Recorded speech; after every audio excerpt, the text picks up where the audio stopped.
Pablo se levanta todos los días temprano por la mañana y sale a correr media hora para mantenerse en buen estado.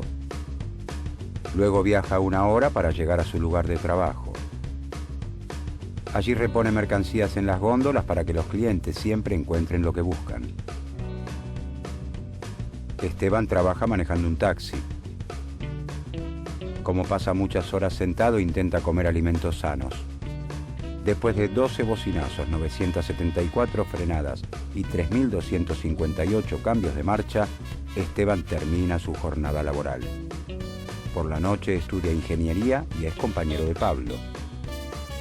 Durante los fines de semana, ambos se reúnen en un taller improvisado en un cuartito de la casa de Esteban. Allí deciden desarrollar su creatividad y poner manos a la obra para fabricar una modesta computadora hogareña. Durante varias jornadas ensamblan componentes, sueldan circuitos y ensayan conexiones. Un día, finalmente, conectan el artefacto a un televisor y ocurre el milagro.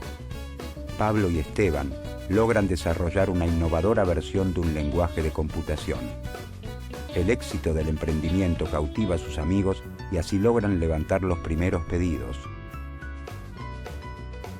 Con el tiempo contactan a un vendedor de computadoras que confía en su empuje y les encarga una cantidad de artefactos que escapa a sus posibilidades.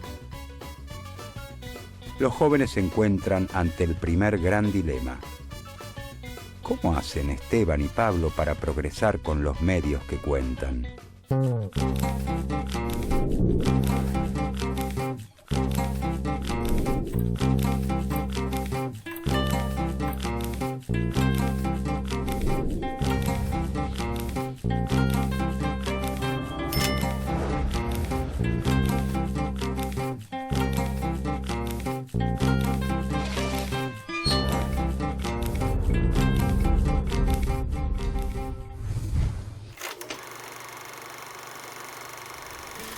Considerado el padre de la economía política, Adam Smith prefiere presentarse como filósofo moral.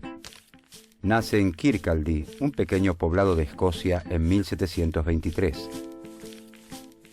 A los 36 años, gana cierto renombre con la publicación en 1759 de su obra sobre ética llamada Teoría de los sentimientos morales, donde enuncia que al ser humano no solo lo motiva el egoísmo, sino también una fuerza contraria y complementaria, un sentimiento a favor de los demás, que llama empatía.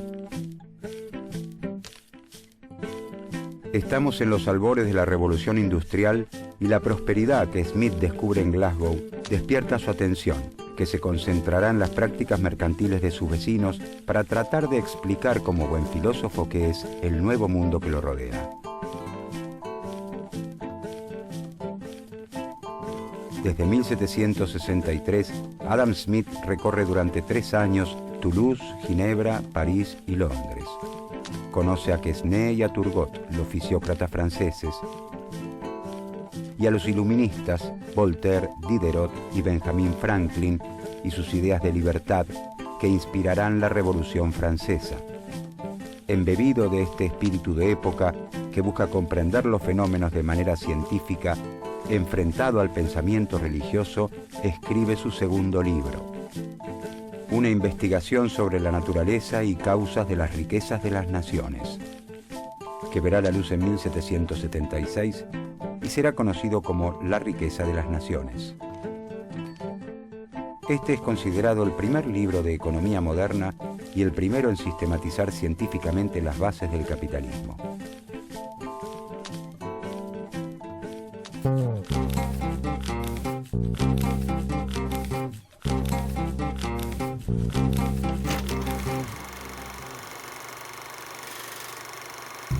En el feudalismo, la compra-venta no es habitual. La economía rural, que es predominante, se basa en feudos que producen la mayor parte de los bienes que necesitan y solo esporádicamente se concurre al mercado para intercambiar ciertos excesos de producción o adquirir algún faltante.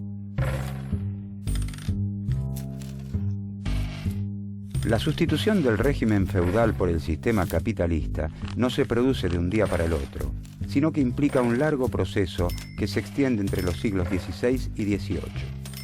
La revolución industrial se inicia en Inglaterra recién hacia fines de este periodo. A esta revolución productiva se suman los extraordinarios resultados y descubrimientos de la época que muestran que los fenómenos pueden ser entendidos por la razón humana. Los fundamentos divinos propios del medioevo pierden crédito. Se exigen explicaciones científicas en todos los campos del saber. Influenciada por estas corrientes, las ciencias sociales buscan descubrir leyes objetivas que rijan las relaciones sociales en todo tiempo y lugar.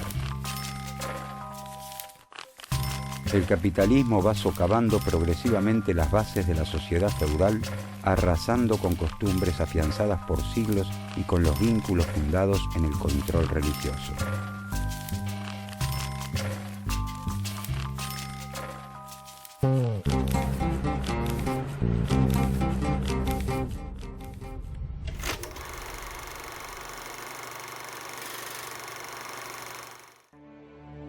En ese entonces coexisten en Europa distintas formas de producción. Por un lado, los artesanos elaboran bienes en sus talleres. El ebanista, con sus máquinas, sus herramientas y sus maderas, fabrica todo tipo de muebles para que un comerciante los venda en los mercados. En este caso, los medios de producción siguen perteneciendo al trabajador. El mercader vende los muebles que fabrica el artesano ebanista. Gracias a los avances en la navegación, los comerciantes realizan viajes cada vez más largos a lugares remotos, lo que permite la venta de productos de mayor cuantía y, por lo tanto, el alza en las ventas y la ampliación de los mercados. El mercader recibe pedidos de otros mercados, donde se espera que se utilice una madera particular y que los muebles reciban un orlado determinado, con unas herramientas especiales que en Europa no se utilizan. Como la adquisición de esa materia prima y de las herramientas escapa ya al bolsillo del artesano, es el mercader quien las compra y pone a disposición del ebanista. Con el tiempo, cada artesano va trabajando en forma exclusiva con un mercader, quien le compra toda su producción y hasta le entrega las materias primas necesarias. La forma de producción distintiva de la época es la manufactura. El principal cambio está relacionado con la manera en que se organiza la producción. En lugar de trabajar en sus talleres, los artesanos se reúnen bajo un mismo techo a las órdenes de un nuevo actor, el capitalista industrial. Este es el dueño de las máquinas, las herramientas y las materias primas, y le indica a cada uno de los trabajadores qué actividad debe realizar. En una fábrica de alfileres, propiedad del capitalista industrial, un obrero estira el alambre, otro lo endereza, un tercero lo va cortando en trozos iguales, un cuarto hace la punta y un quinto operario está ocupado en limar el extremo donde se va a colocar la cabeza. A su vez, la confección de la cabeza requiere 2 o 3 operaciones distintas. Fijarla es un trabajo especial, esmaltar los alfileres otro y todavía es un oficio distinto colocarlos en el papel. Esta división de tareas dentro de una misma fábrica se denomina división del trabajo. La división del trabajo también se difunde de a poco entre los artesanos independientes. El carpintero, que antes fabricaba muebles de todo tipo, ahora solo se dedica exclusivamente a las sillas. La manufactura transforma los roles de la sociedad conocida hasta entonces. El nuevo capitalista industrial ya no se encarga de la compra-venta de mercancías, sino de su producción. Es durante la fabricación que obtiene su ganancia. De hecho, no va al mercado. Esto lo hace el mercader, que vive de comprarle lo más barato posible al industrial y vender lo más caro que pueda en el mercado.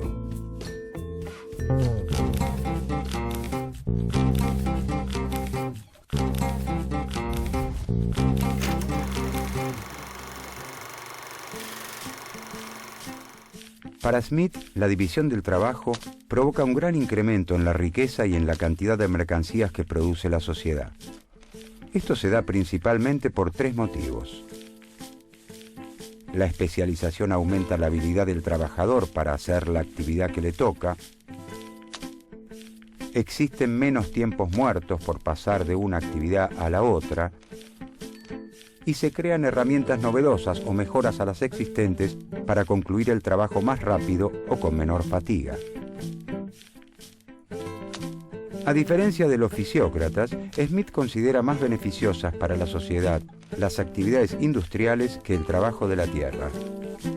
En la agricultura no se admiten tantas subdivisiones por las características propias de la tarea. A lo largo del año, una misma persona tiene la oportunidad de arar, sembrar, cavar y recolectar. Smith procura demostrar que el capitalismo, a pesar de parecer caótico y falto de organización, está regido por un conjunto de leyes que garantizan el progreso económico y social y brinda el marco ideal para el desarrollo de las libertades individuales. El sistema tiene su lógica de funcionamiento, sus leyes económicas eternas, inmutables y objetivas como aquellas que rigen los movimientos de los cuerpos celestes. La división del trabajo ¿habrá ayudado a Pablo y Esteban a encontrar la forma de cumplir con el pedido de computadoras?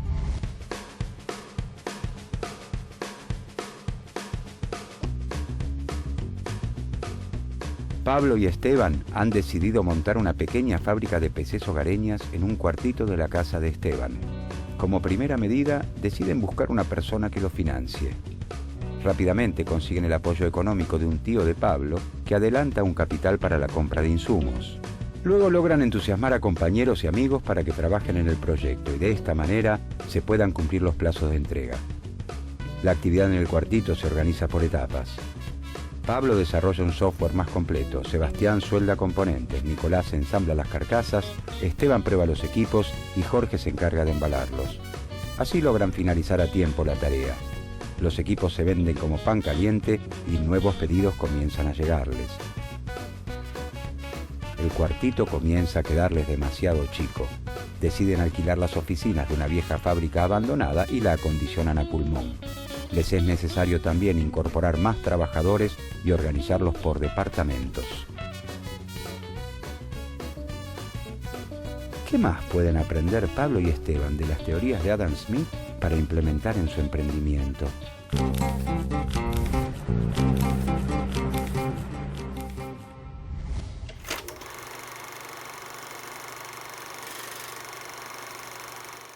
Smith cree que la fuente de toda riqueza es el trabajo de una nación.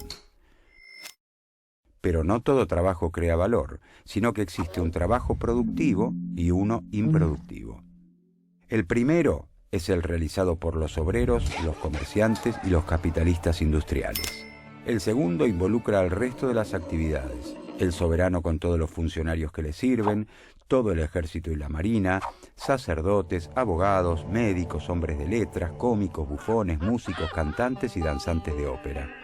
De esta forma, Smith deja bien claro que el fundamento del progreso de la sociedad es la producción industrial. Por lo tanto, para aumentar la riqueza de la sociedad, debe aumentar su trabajo productivo total. De acuerdo con Smith, el motor que propulsa este incremento se encuentra en un atributo propio de la especie humana. Los hombres y mujeres, les guste o no, tienen una tendencia a comprar y a vender. Es una característica del ser humano tan natural como beber, comer o copular.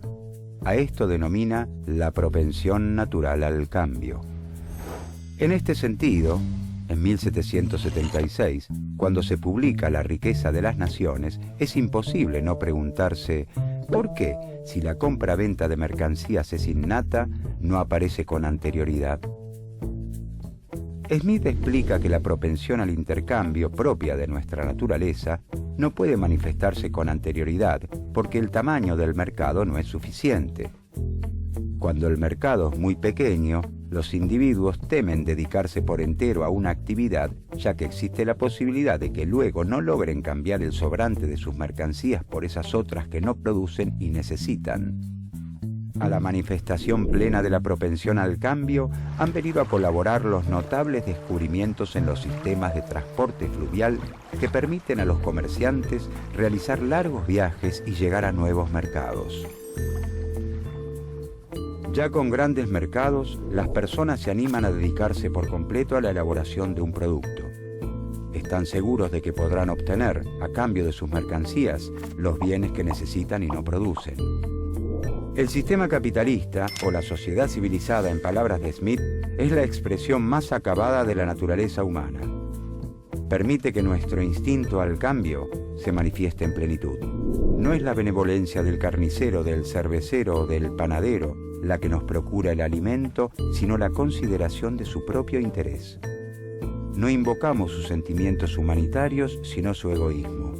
Ni les hablamos de nuestras necesidades, sino de sus ventajas.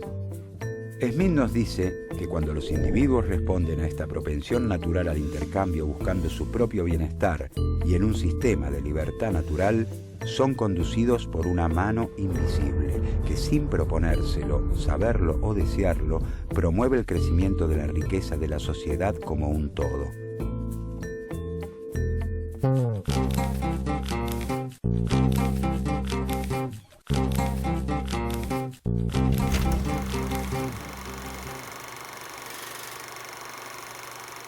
Smith señala que las mercancías tienen dos valores: el valor de uso y el valor de cambio. El valor de uso deriva del hecho de que son útiles, pueden satisfacer alguna necesidad humana. La silla tiene valor de uso porque sirve para sentarse. El valor de uso de los zapatos está justificado porque sirven a las personas para abrigarse del frío, evitar lastimaduras y atraer las miradas de los demás. Una cáscara de nuez no tiene utilidad, por lo que carece de valor de uso. Las mercancías también tienen un valor de cambio o precio, es decir, a cuánto las adquirimos en el mercado. Smith sostiene que el valor de cambio no se determina por el valor de uso o la utilidad de las mercancías. ¿Quién determina cuán útil es un bien, dado que los gustos y necesidades son tan diferentes como los individuos? Si pudiéramos sopesarlo, diríamos que el valor de uso de un bife de chorizo es altísimo para un amante de la carne y nulo a la vista de un vegetariano. ¿De dónde surge entonces el precio? En la sociedad ruda y primitiva, es la cantidad de trabajo utilizada en la producción de las mercancías lo que rige el intercambio. Si para producir un par de zapatos se emplean 2 horas de trabajo y para terminar una silla se necesita solo una, entonces el zapatero exigirá al ebanista 2 sillas a cambio de un par de zapatos. Nos encontramos ante la ley del valor trabajo. En la sociedad capitalista, con el desconocimiento sobre los tiempos necesarios para la producción de los bienes fabricados por otros y la participación de los capitalistas y terratenientes, Smith considera que la ley del valor trabajo deja de operar. Abandona el camino recorrido hasta entonces y asegura que el precio ya no está determinado por el trabajo incorporado. En uno de sus aportes más importantes y originales, Smith enuncia las diferentes clases sociales que componen la sociedad moderna: los trabajadores, los capitalistas y los terratenientes. Cada clase es dueña de los 3 factores necesarios para la producción. El trabajador es dueño de la fuerza del trabajo y recibe como retribución un salario. El capitalista es dueño del capital y a cambio recibe un beneficio. Y finalmente el terrateniente, como dueño de una porción de tierra, recibe un ingreso generado por quienes la trabajan.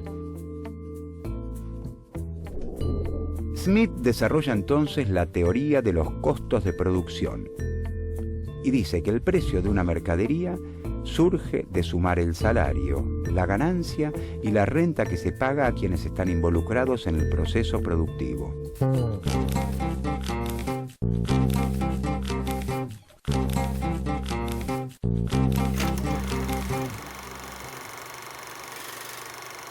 En toda sociedad, según Smith, existe un nivel promedio de salarios, beneficios y renta. Dichos niveles son llamados niveles naturales. Cuando el precio de venta alcanza a pagar exactamente los salarios de los trabajadores, el beneficio del capitalista y la renta del terrateniente de acuerdo con sus niveles naturales, la mercancía se vende por lo que realmente vale. Este es el precio natural. Pero el precio al que efectivamente se vende la mercancía o precio de mercado puede ser igual, mayor o menor a este precio natural. Todo depende de las cantidades de mercancías ofrecidas y demandadas en el mercado. ¿De dónde surge el precio de mercado? La cantidad de una mercadería que se lleva al mercado constituye la oferta. La cantidad requerida por todos los que están dispuestos a pagar el precio natural de esa mercancía es la demanda. Cuando la oferta no alcanza a abastecer la demanda, algunos de los compradores estarán dispuestos a pagar más por ella. La competencia que surge entre los compradores hará subir el precio de mercado por sobre el precio natural. Entonces, el precio de mercado será mayor que el precio natural. Es lo que ocurre con las frutas de estación fuera de temporada. Por ejemplo, el precio de mercado de las frutillas aumenta durante la época invernal al disminuir la oferta. Cuando la cantidad de una mercancía que se lleva al mercado excede la demanda requerida por los compradores, no es posible vender todas las mercancías al precio natural y la competencia entre los vendedores, que dependerá del apuro por desprenderse de sus mercancías, hará bajar el precio de mercado por debajo del natural. Promediando la primavera, el precio de mercado de las frutillas baja porque sube la oferta. Cuando la oferta y la demanda son iguales, el precio natural y el precio de mercado coinciden y nos encontramos en el precio de equilibrio del mercado. Estamos ante la ley de la oferta y la demanda.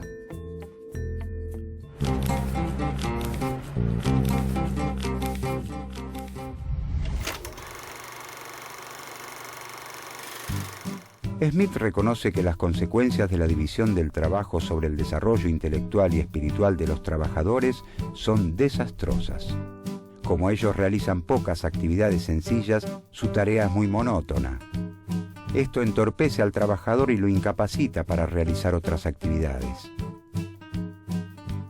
Smith admite también que los capitalistas y trabajadores tienen intereses contrapuestos, por lo que existe posibilidad de conflicto. El trabajador quiere que su salario sea lo más alto posible, mientras que el patrón quiere pagar lo mínimo. Pero en esta negociación, trabajadores y capitalistas no se encuentran en igualdad de condiciones. Smith reconoce el poder de acuerdo con el que cuentan los capitalistas para mantener los salarios bajos y nota que el derecho protege a la clase burguesa. Además, el hecho de no contar con las máquinas y herramientas necesarias para producir coloca a los trabajadores en una situación de dependencia con respecto al capitalista. Sin embargo, Smith defiende el sistema capitalista y lo cree necesario para el progreso de la sociedad. Así como cada abeja construye su hexágono sin saber que está construyendo junto a otras un panal, cada uno de los individuos busca la inversión más rentable para el capital con el que cuenta y un orden natural, o mano invisible, lo guía hacia el beneficio de toda la sociedad.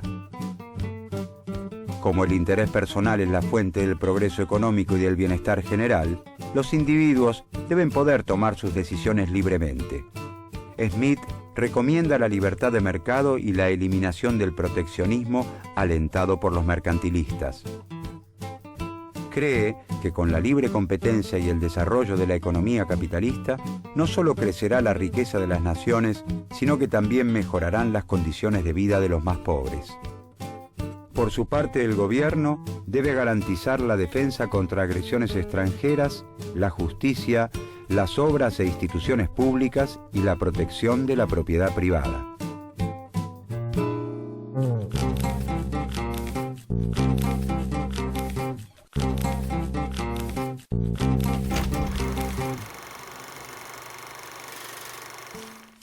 Adam Smith fue un agudo pensador, fundador de la economía política, la expresión de un espíritu en los albores del sistema capitalista y la revolución industrial. La riqueza de las naciones marcaría a los más influyentes pensadores del siglo XIX y aún hoy sigue inspirando a los defensores del libre mercado. En su libro, Smith sostiene que a pesar de parecer caótico y falto de organización, el capitalismo se rige por leyes que garantizan el desarrollo de las sociedades. Y son esas leyes las que Smith, a través del método científico, busca describir.